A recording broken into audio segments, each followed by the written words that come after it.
Bonjour, on se retrouve pour une nouvelle vidéo largement inspirée du challenge de Lucie, de la chaîne Lucie a lu, où le but consiste à vider sa palle au mois de décembre. Donc deux solutions pour ça. La première, la plus évidente, lire les reliques de sa palle. Et la deuxième, c'est ne pas s'acheter de livres pour soi-même au mois de décembre. Donc on va essayer de respecter au moins ces deux consignes, à défaut de respecter l'entièreté du challenge de Lucie, parce qu'elle a proposé des catégories où on pourrait glisser des livres de sa pioche comme un challenge et voilà, valider X catégories. Je pourrais le faire a posteriori en me disant voilà, j'ai lu ça, ça et ça, et ça rentre dans telle et telle catégorie. Mais l'idée générale m'intéressait et m'a permis de me donner un élan pour vider ma palle et surtout aller chercher les reliques qui sont là depuis tellement longtemps que ça en devient abusé. Donc, on y va. Petit point, avant ça, je me décale et je vous montre ma bibliothèque. Ici, vous avez l'ensemble de ma palle. J'en avais déjà parlé dans une vidéo.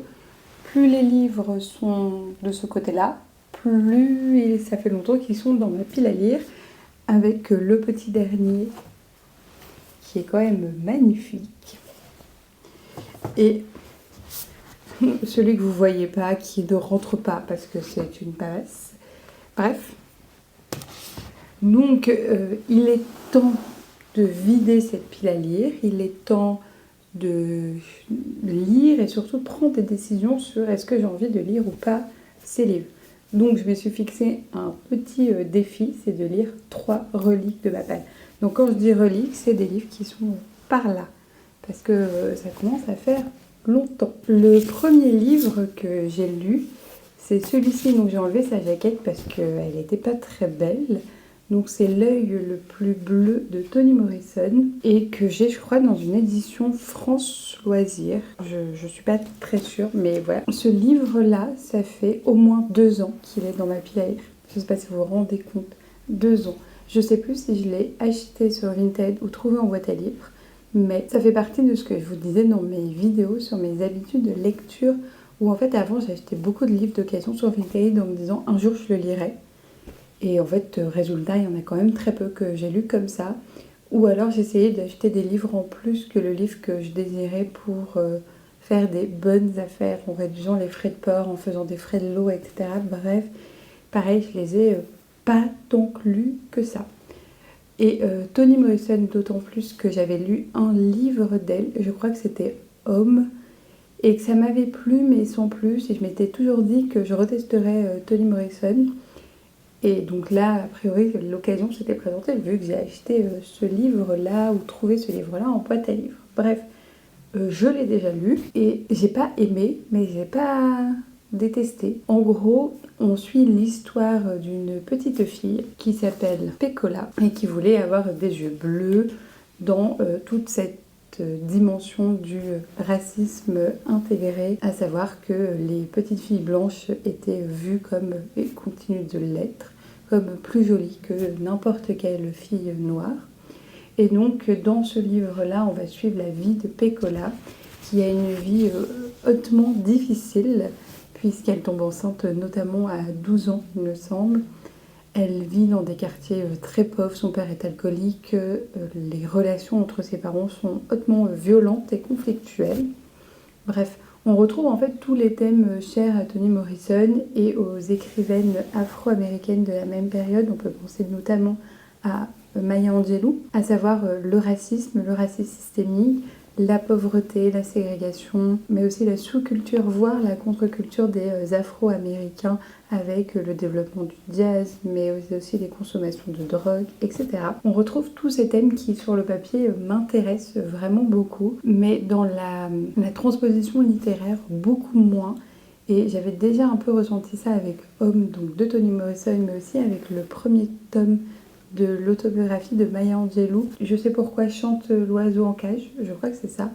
Où en fait les thèmes m'intéressent, mais l'histoire littéraire beaucoup moins, et où je me suis ennuyée. Je pense que ces thèmes sociologiquement m'intéressent, et lire un essai dessus m'intéresserait beaucoup plus que lire un roman. Je sais pas, il y a quelque chose qui prend pas sur moi en les lisant, et je n'arriverai pas à l'expliquer. Donc ça a été un gros fail, parce que je l'ai parcouru plus que lu, je l'ai vraiment lu en diagonale parce que je voulais savoir où ça allait aller, donc j'ai des grandes idées en tête. Après, c'était pas une lecture très assidue. L'avantage, c'est qu'il va sortir de ma pile à lire, je vais jeter ça et je vais le ranger ou le mettre en boîte à livres, je sais pas trop encore. Et que autant ça ne l'a pas fait pour l'objet littéraire qu'il représente, autant je l'ai sorti de ma pile à lire et ça, c'est l'objectif et c'est donc trop bien parce que c'était ce que je voulais et je suis plutôt satisfaite de l'avoir fait et d'avoir du coup un avis beaucoup plus tranché et réfléchi sur Toni Morrison, qui est une autrice qui pourrait m'intéresser, mais pour le moment j'ai du mal à accrocher à ses ouvrages. Et le deuxième livre que j'ai commencé en relique de ma palle sur les 3 que je m'impose, c'est un livre, pareil, je pense que ça fait 2 ans qu'il est dans ma pile à lire, mais pour une autre raison. Quoique, je l'ai acheté parce que c'est un thème qui m'intéresse vraiment, vraiment énormément, mais que j'ai pas pris le temps de lire pour plusieurs raisons. Et la raison principale, c'est j'avais peur de me confronter à un niveau intellectuel qui était trop difficilement compréhensible par moi-même. Et j'avais pas envie de ressentir cette violence symbolique là. Et après, comme tout essai, je pense qu'il faut le lire dans le bon contexte, au bon moment. D'ailleurs, c'est pareil pour les romans.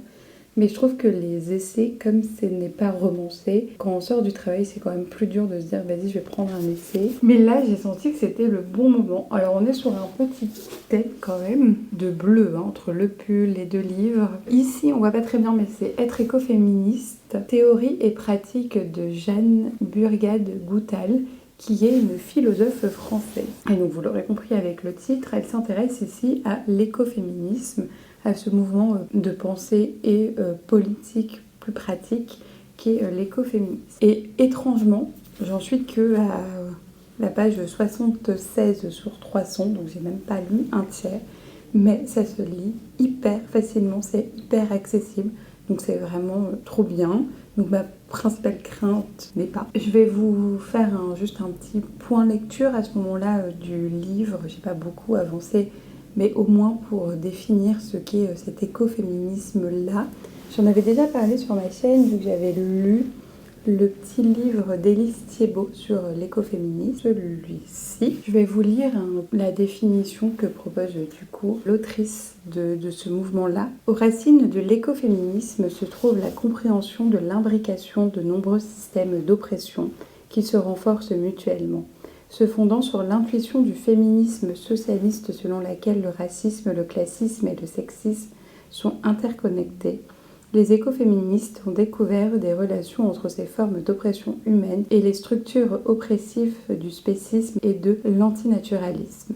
Le point de départ du mouvement écoféministe fut la prise de conscience que la libération des femmes, but de tous les courants féministes, ne peut être pleinement atteinte sans libération de la nature et réciproquement que la libération de la nature si ardemment désirée par les écologistes ne peut être pleinement atteinte sans libération des femmes. Donc c'est vraiment cette idée d'imbrication, de relation entre ces 2 systèmes d'oppression, ces multiples systèmes d'oppression.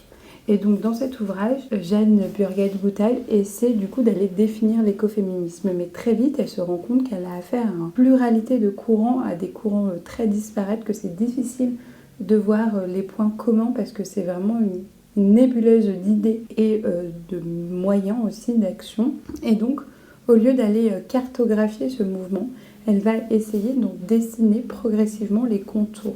Donc là, elle part d'un point très large, avec des mouvements qui pourraient être écoféministes mais qui ne se revendiquent pas, pour aller après vers des théories plus précises, ou en tout cas qui se revendiquent comme étant écoféministes. Autre point qu'elle aborde à ce moment-là du récit, c'est la différence de contexte entre d'un côté la France, où on pense que le terme a été inventé dans les années 70 par Françoise de Bonne, et le contexte anglo-saxon avec notamment l'Angleterre et surtout les États-Unis, où l'écoféminisme a pris une ampleur hyper importante et vraiment a structuré des mouvements politiques comme le pacifisme, l'antinucléaire aux États-Unis.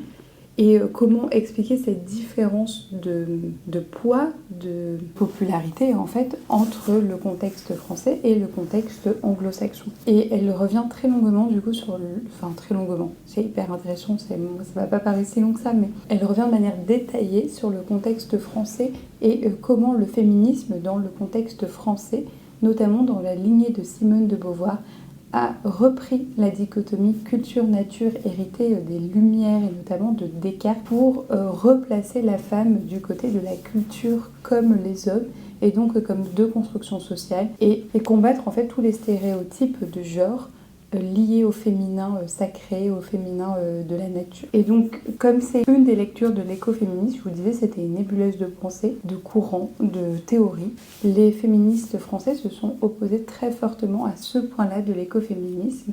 Et Jeanne Burget-Goutal explique bien que c'est un point du courant écoféministe, que c'est une manière de l'appréhender et que c'est pas la seule et que cette opposition-là n'a pas été le cas aux États-Unis parce qu'aux États-Unis, la nature a toujours été vue comme quelque chose de libérateur avec les grands mythes du XXe siècle aux États-Unis. Et là, les femmes se sont réapproprié ce thème de la nature comme libératrice pour revendiquer des droits à la fois pour l'écologie et pour les femmes et les personnes minorisées. J'en suis là, c'est vraiment hyper intéressant et je vais aller continuer de le lire et vous faire un point. Je vais essayer d'en faire des points peut-être plus régulièrement parce que c'est hyper dense un essai et donc c'est plus simple de vous résumer, peut-être pas au fur et à mesure mais presque. Donc voilà pour les reliques de ma palle et où j'en suis. Et l'idée, c'est donc de la diminuer fortement aussi en n'achetant pas de livres. Je vous ai pas dit, mais donc en enlevant ces deux-là, j'ai 35 livres dans ma pile à lire. Donc c'est pas un chiffre incroyable, c'est pas très élevé vu ce qu'on peut voir sur les réseaux sociaux. L'idée, c'est pas de descendre à un chiffre précis, mais c'est vraiment de me dire, ok, je vais pas directement vers ces livres-là parce qu'il y en a toujours qui me font davantage envie. Et en fait, ou qui me font peur. Et en fait, quand je les lis, ça peut être des très bonnes surprises comme celui-ci. Bref, j'ai peut-être trop blablaté et donc je vais aller lire.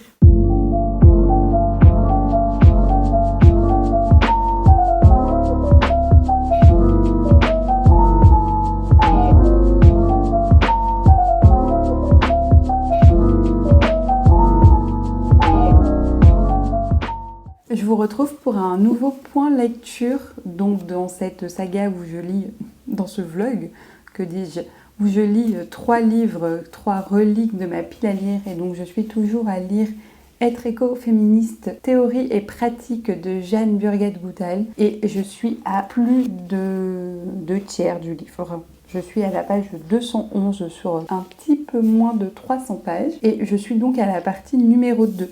La partie numéro 1, comme je vous l'avais dit, c'était sur la théorie et elle essayait de revenir sur l'histoire du mouvement. Et je crois que je vous avais laissé sur pourquoi ça s'était difficilement implanté en France avec la vision de la nature que l'on avait des traditions philosophiques et notamment des Lumières. Elle revient sur la quasi-disparition de ce mouvement en Occident dans les années 70-80 et la résurgence de ce mouvement en Occident dans les années 2000. Cette première partie, vraiment, je l'ai trouvée hyper intéressante, hyper instructive. Oui, c'est difficile de cartographier cette nébuleuse qu'est l'écoféminisme. Oui, il y a des théories qui peuvent paraître est le mot-clé ici, parfois contradictoires, voire opposées. Et elle revient sur ces différences, sur ces oppositions, sur comment elles ont été construites, est-ce qu'elles sont vraies ou pas. Et j'ai trouvé ça mais incroyable. J'ai trouvé ça hyper intéressant aussi comment elle donne raison à certaines critiques. Pas qu'elle donne raison, mais qu'elle dise pas que l'écoféminisme soit la vérité absolue et qu'il y a des choses qui peuvent être fausses et que c'est ok et qu'on peut réfléchir aussi à ces choses qui sont plus problématiques ou moins intéressantes, moins vraies dans ces courants-là. Donc ça, j'ai adoré.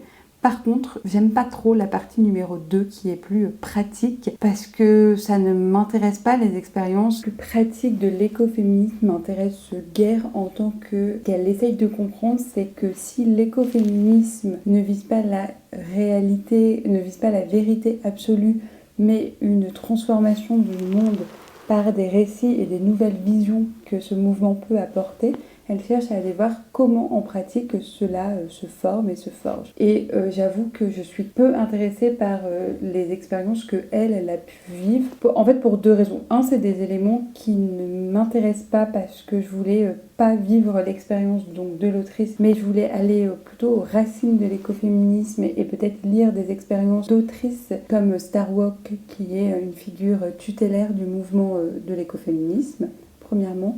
Et deuxièmement, parce que je trouve qu'elle ne donne pas suffisamment de détails sur le contenu pratique de ce qu'elle a pu faire, notamment quand elle vit dans une yourte en plein milieu des Cévennes. On ne sait pas concrètement ce qu'elle a fait de ces journées. Et j'ai l'impression que c'est un peu un prétexte, mais ça l'est en même temps, pour revenir sur les idées écoféministes en tant que théorie philosophique et aller décortiquer encore une fois les points de ces courants. Donc je ne suis pas convaincue par ce que j'ai lu dans la deuxième partie. Ouais, j'ai lu quasiment 70 pages dans cette deuxième partie, donc plutôt bien avancée. Il me reste un peu moins de 70 pages à lire dans cette deuxième partie, donc j'ai quand même lu la moitié de la deuxième partie. Là, j'en suis à un moment où elle va dans l'association, et je ne prononcerai pas le terme en hindi, de Vandana Shiva, qui est une femme indienne militante écoféministe ultra connue.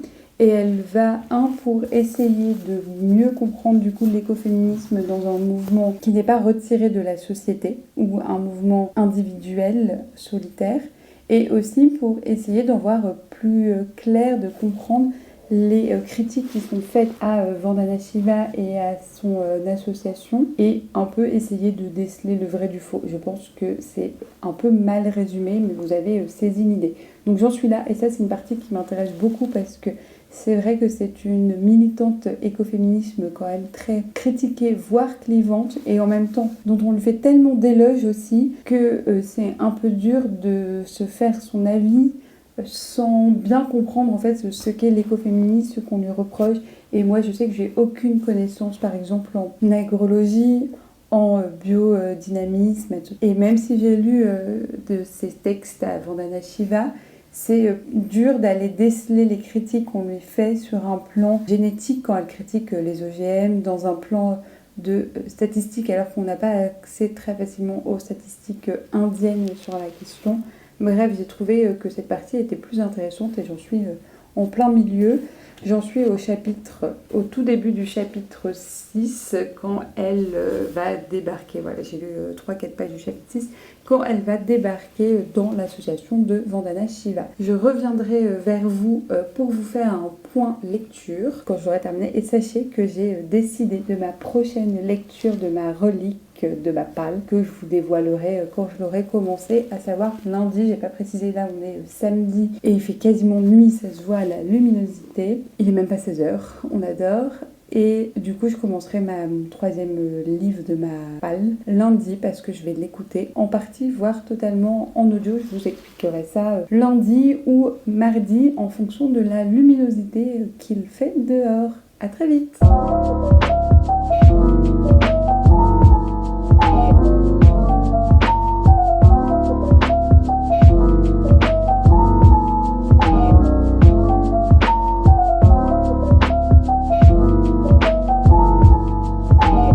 On se retrouve pour le point lecture numéro 3, il me semble, et l'avis final du coup, puisque je l'ai terminé donc, de ce livre, Être écoféministe, théorie et pratique, de Jeanne Burgat-Gouttal. Donc je vous avais laissé en vous disant que pour mieux comprendre l'écoféminisme de manière concrète, ou plutôt dans la pratique, vu que c'est ce qu'elle vise à découvrir et à comprendre dans la deuxième partie du livre, elle va aller en Inde, donc dans l'association et le lieu de vie créé par Vandana Shiva, qui est une théoricienne mondialement connue de l'écoféminisme. Et on parlait à ce moment-là des critiques autour de la figure de cette pionnière, de cette militante. J'ai trouvé ces passages à la fois très intéressants pour comprendre que ce décalage entre la théorie et la pratique, il ne peut que exister parce que forcément la mise en pratique fait qu'il y a des réalités concrètes, des réalités de terrain qu'il n'y a pas dans la théorie et qu'on doit forcément prendre en compte dans le passage à la pratique. Donc ça, j'ai trouvé intéressant, Et les discussions autour de la figure de Vandana Shiva et de cet écart entre théorie et pratique qu'elle met en œuvre pour également s'adapter au terrain qui est l'Inde, et la question de finalement est-ce qu'elle dévoie ses objectifs ou pas en les transformant, est-ce qu'en étant moins fidèle à la théorie qu'elle prône, elle trahit en fait l'écoféministe et elle n'est pas écoféministe dans ses actes. J'ai trouvé que c'était des réflexions intéressantes. Un autre point qu'elle aborde dans cette dernière partie, ou en tout cas dans les dernières pages que j'ai lues, c'est la question de l'internationalisation en fait de cette théorie ou de ces théories au pluriel de l'écoféminisme, puisque comme c'est des théories internationales, elles sont forcément sujettes à des problèmes de traduction, à des idées reçues, notamment eurocentrées, et comme il y a des mouvements, des transferts de théories, de concepts entre auteurs, autrices, autoristes à travers le monde, on n'est pas tous d'accord sur les grands principes prônés par l'écoféminisme, parce que signifie réellement et de manière bien définie les concepts mobilisés. Et ça, j'ai trouvé intéressant parce qu'elle va revenir sur deux éléments. Donc premièrement, les problèmes de traduction, et sinon, elle revient sur les idées reçues véhiculées par des notions, donc, notamment le végétarisme. On a l'impression que c'est un courant ou des idées très occidentales, etc. Et en fait, les premières féministes qui se sont emparées en Europe de cette question du végétarisme, elles faisaient directement écho à des traditions hindouistes, il me semble, en Inde. A priori, ces deux mouvements, donc l'écologisme à travers le végétarisme et le féminisme, étaient déjà liés avant même qu'on parlait d'écoféminisme, même sans revendiquer cette étiquette-là. Et c'est intéressant parce qu'elle montre qu'en fait, dans la société indienne, le végétarisme est très fortement associé à une hiérarchie sociale, donc cette hiérarchie de caste, avec tout en haut les brahmanes qui ne mangent pas de viande et qui peuvent se permettre de ne pas en manger, et tout en bas les dalis ou les intouchables qui au début étaient toutes les personnes qui travaillaient avec les corps d'animaux, corps des humains, par exemple les croque-morts, les bouchers, etc. Et qu'en fait eux pouvaient pas forcément se permettre d'être végétariens, et que le végétarisme comme mouvement politique revendiquait, en tout cas en Inde à cette période-là, une inégalité de classe qui normalement n'est pas au cœur de l'écoféminisme. Or, l'écoféminisme tend et prône, notamment Vandana Shiva, ce retour au végétarisme. Donc là, elle montre qu'il y a des contradictions, notamment dans les termes, notamment parce que la circulation des idées fait aussi qu'on laisse de côté certains pans de l'histoire des idées. Un deuxième exemple sur ça, c'est le mouvement issu des idées de Gandhi que Vandana Shiva reprend et prône. Et en fait, Jane Burgat-Gouttal va montrer qu'il y a eu une opposition entre Gandhi et Ambedkar, donc deux héros de la libération indienne. Et le premier, donc Gandhi, ne remettait pas du tout en question le système de caste, voire pour lui cela permettait de promouvoir un modèle d'ascension sociale qui était bénéfique à la société. Notamment, il était issu de la classe la plus favorisée, les brahmanes.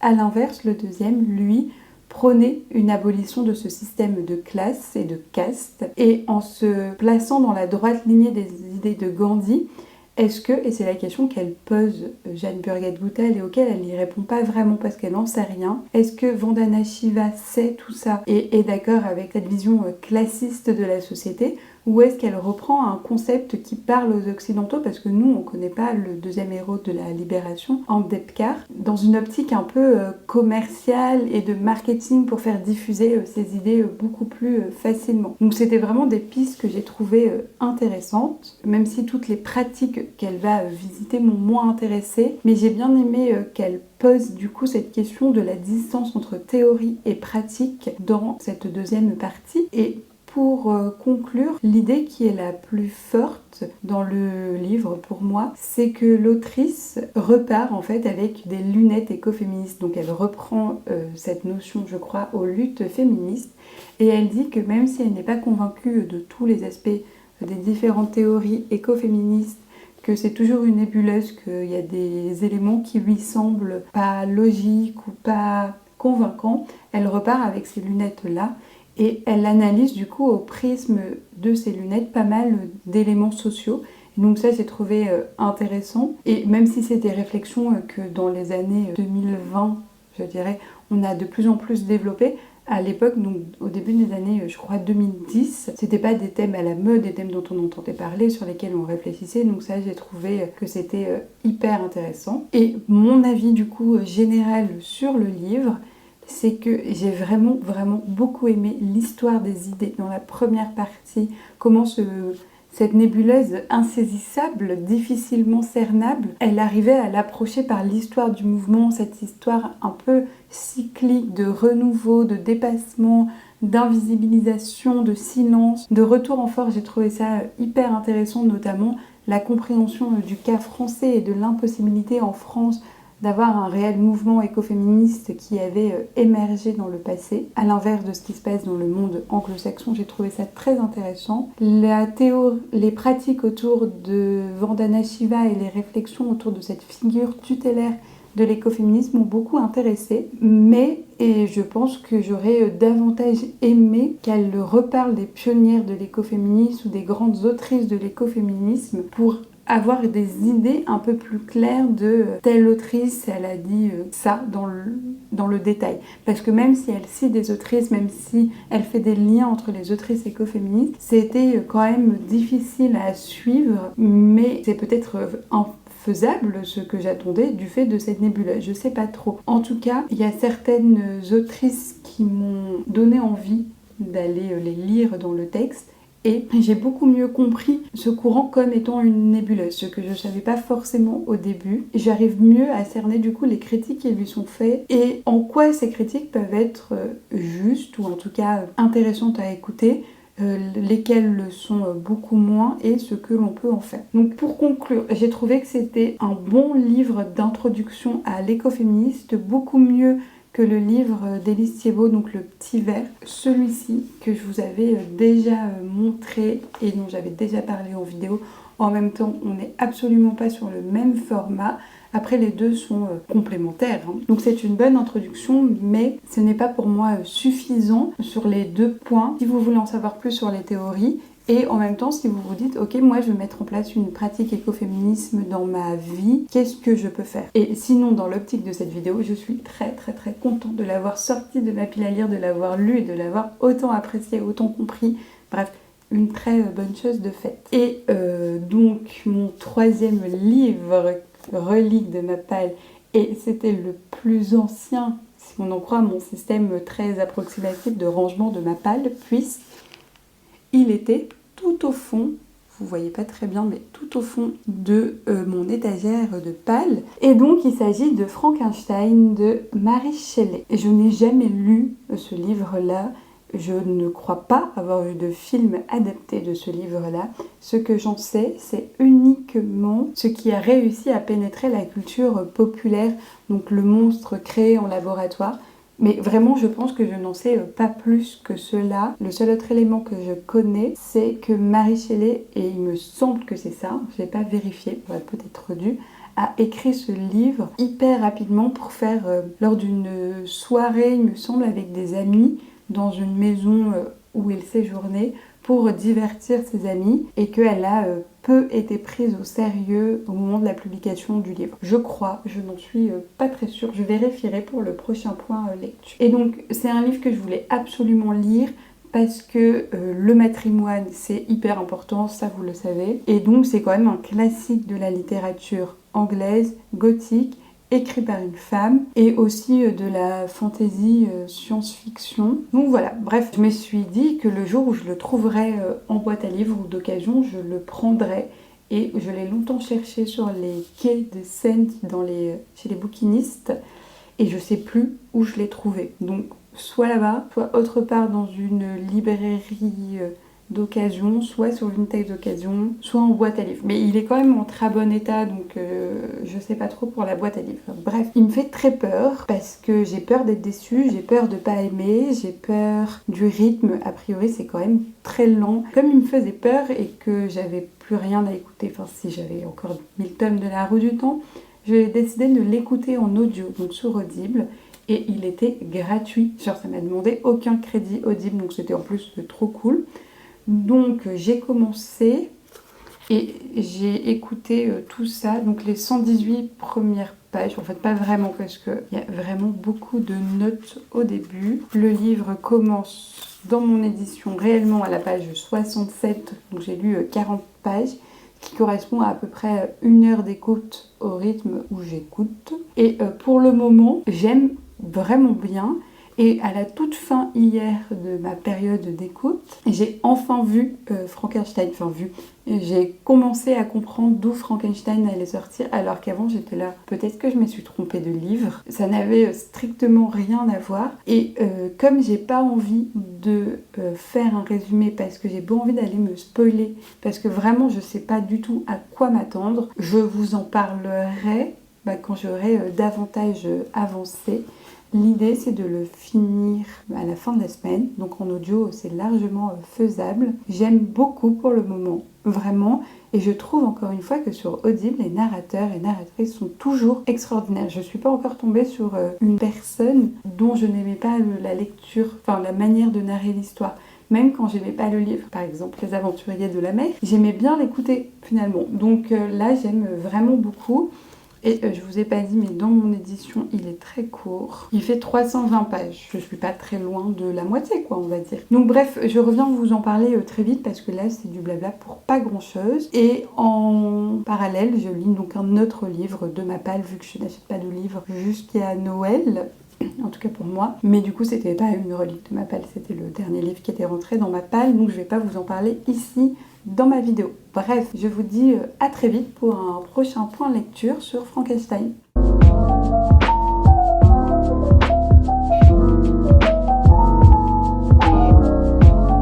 Coucou, je vous retrouve quelques temps plus tard parce que j'ai fini d'écouter Frankenstein. Je l'ai plus écouté que lu parce que comme je vous ai disais dans le plan précédent face caméra, ça m'a plus motivée à le sortir ainsi, il me faisait beaucoup moins peur. Donc, chose faite, j'ai enfin lu Frankenstein de Mary Shelley et je ne comprends pas pourquoi j'ai attendu autant de temps pour le lire. C'était exceptionnel, vraiment, ça a été un coup de cœur du début à la fin. J'ai vraiment tout aimé, les thèmes abordés, les personnages, leur construction, les rebondissements de situation. J'ai tout aimé et je sais pas si je vais pouvoir en parler pour lui rendre justice. Je sais pas si je vais réussir à faire ça, mais vraiment incroyable. J'ai trop aimé. On a un récit sur 3 temporalités. On a d'abord avec 3 points de vue masculins. On a donc tout d'abord un explorateur qui va rencontrer Frankenstein qui est quasiment mort. Et ça va être le prétexte pour Frankenstein de raconter son histoire et donc de raconter aussi pourquoi il a créé cette créature. Et on va donc revenir sur cette histoire. J'ai adoré le personnage de la créature, vraiment. Je l'ai trouvé touchant. Je l'ai trouvé bouleversant. En fait, il est créé et abandonné par Frankenstein assez rapidement et il va se retrouver à espionner une famille et après se prendre d'affection pour cette famille et c'est ainsi qu'il va comprendre et apprendre ce qu'est le genre humain, comment cette famille parle, leurs relations, le vocabulaire, etc. Il va apprendre en les épiant. Mais il n'a qu'une crainte, c'est d'être rejeté par cette famille. Et malheureusement, ça va être le cas. À ce moment-là, j'ai pas pu retenir ma petite larme. C'était bouleversant, très touchant encore une fois. Et ça va être l'objet de la deuxième rencontre entre donc Frankenstein et sa créature. Parce que quand Frankenstein l'a créé, il aime bien les sciences un peu occultes, certaines théories oubliées de la biologie et de la médecine. Donc il va créer sa créature et face à son apparence hideuse, il la rejette. Donc c'est un peu sur ce seul prétexte-là qu'il la rejette. Et quand la créature retrouve son créateur, une vengeance va se mettre en place parce que cette créature veut une famille aimante et comme son maître ne peut pas lui donner ça, il lui demande de créer une autre créature, une créature féminine afin qu'ils puissent vivre heureux ensemble.